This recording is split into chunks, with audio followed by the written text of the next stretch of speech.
दोस्तों, आज की कहानी है भाभी मुझे रंग से एनर्जी होती है।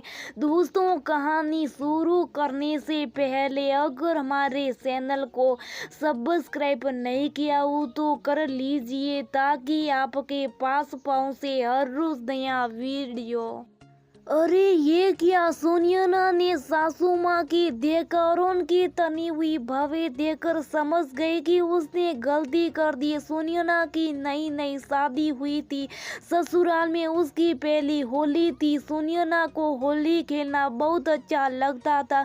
उसके मायके में तो होली के दिन खूब धमाचौकड़ी होती थी। सभी लोग तब तक रंगों से खेलते थे जब तक थक नहीं जाते थे। लेकिन यहाँ उसके ससुराल में होली का उदास घर के सदस्यों में कम था। पकवान तो खूब बनते परंतु रंग खेलने में किसी को रुचि नहीं थी। सोनिया ने जिसे भी रंग लगाना था उसने किसी न किसी बहाने से मना कर दिया। भाभी मुझे रंग से एलर्जी है, मुझे मत लगाइए, ननद ने हाथ पकड़ते हुए कहा। आज नहीं, मुझे जुकाम है। शाम को अबीर गुलाब से खेलते, गीला रंग रहने दीजिए। देवर ने बहाना बनाया। अब दोनों गीला रंग कभी नहीं खेलते। सासू माँ ने साफ कर दिया। अब बसे पति देव सो जो भी रंग सोनिया के पास थे उसने महादेव जी पर डाल दिया। रतन अब जाकर नहा लो, ज्यादा देर तक गीले कपड़ों में रहोगे तो बीमार पड़ जाओगे। अपनी माँ की आवाज सुनती पति देव भी नहाने चल दिए। सोनिया भी मन महसूस कर जल्दी नहा लिया। उसे बार बार मायके की होली याद आती रही। किस तरह वो मना करने पर भी सबको रंगों से शराब भर कर देती थी। फिर चाहे वो उसके पिता ही क्यों ना हो। लेकिन यहाँ ससुराल में किसी के साथ जबरदस्ती करने की हिम्मत वो नहीं जुटा पाई। शाम को अबीर गुलाब को एक थाली में सजाकर साथ में रुमाल और मेवा रख वो एक एक करके सबके पास गई। माँ ने उसे सिखाया था कि होली के दिन शाम को बड़ों को रुमाल देकर आशीर्वाद लेना और छोटों को रुमाल के साथ आशीर्वाद के रूप में रुपया देना।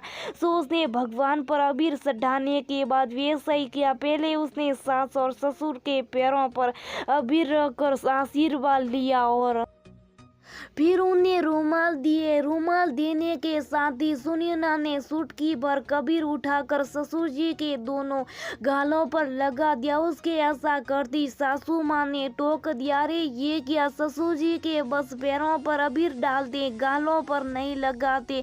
वो तुम्हारे हम उम्र नहीं। सोनिया बिल्कुल घबरा गई और बोली, सॉरी माँ, गलती से मिस्टेक हो गई, आगे से ऐसा नहीं करूंगी। कहते हुए उसका गला रुक गया। आंसुओं को रोकते हुए उसने ससुर जी से कहा, मुझसे गलती हो गई पापा।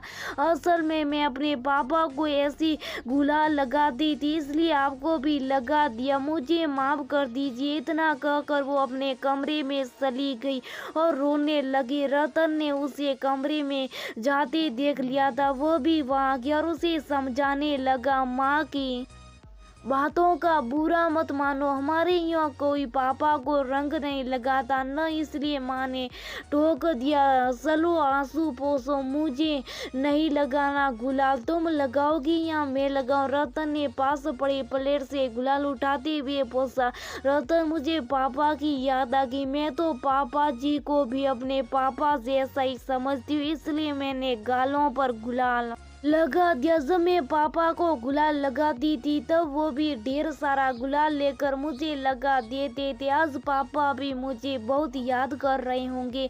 इतना कहकर सोनिया सीखने लगी। बहू कहाँ चली गई? कमरे के बाहर से ससुर जी की आवाज सुनकर सोनिया ने झटपट आंसू पोंछे और सर पर आंचल संभालती हुई बाहर आई। जी पापा जी, कहिए क्या काम है? उसने कहा, काम कुछ नहीं, आशीर्वाद देना है। ससुर जी ने सोनिया की और कुछ पैसे बढ़ाए और कहा, तुम्हारी गुलाल वाली थाली भी लाना जरा। सोनिया दौड़कर थाली ले आई। ससुर जी ने चुटकी भर गुलाल उठाया और सोनिया के गालों पर लगाते हुए बोले, बोली की हार्दिक शुभकामनाएं बेटा, सदा खुश रहो और हंसती रहो, और हाँ, माँ से आशीर्वाद चाहिए तो कुछ गुलाल उनके भी गालों पर लगा दो। सुनैना ने सहमते हुए चुटकी से गुलाल उठाकर सासू माँ के भी गालों पर लगा लिया। उन्होंने भी वैसा ही किया और सुनैना को आशीर्वाद दिया, बेटा तुम्हारी परवरिश एक अलग परिवार में हुई, जिस तरह तुम हमारे लिए नई हो वैसी हम भी तुम्हारे लिए नए। हम सभी को एक दूसरे को समझने में समय तो लगेगा, यहाँ के नियम तुम्हारे घर से भिन्न होंगे और मैं मानता हूँ कि तुम्हें कहीं कहीं परेशानी भी हो सकती है, लेकिन हम दो नो भी तुम्हारे माता पिता समान ही हैं और तुम्हारी खुशी में ही मेरे बेटे की और हमारी खुशी है। आज जब तुमने मुझे गुलाल लगाया तो तुमने कोई गलती नहीं की, पर हमारे लिए वो नई बात थी, इसलिए माँ ने टोक तो दिया, पर तुरंत उन्हें एहसास हुआ कि उन्हें ऐसा नहीं करना चाहिए था। धीरे धीरे जब हम एक दूसरे को समझने लगेंगे तब कोई गलतफहमी नहीं होगी। चलो अब हम सब मिलकर गुलाल से होली खेलते। ससुर जी ने सुनैना को समझाते हुए कहा। सुनैना की शादी को 10 साल हो गए। धीरे धीरे घर में सभी रंगों से होली खेलने लगे और सबसे ज्यादा सुनैना की सासू माँ। अब तो हर होली में वो पहले ढेर सारे रंग लेकर आती और दोनों सास बहू मिलकर सबको खूब रंग लगाती।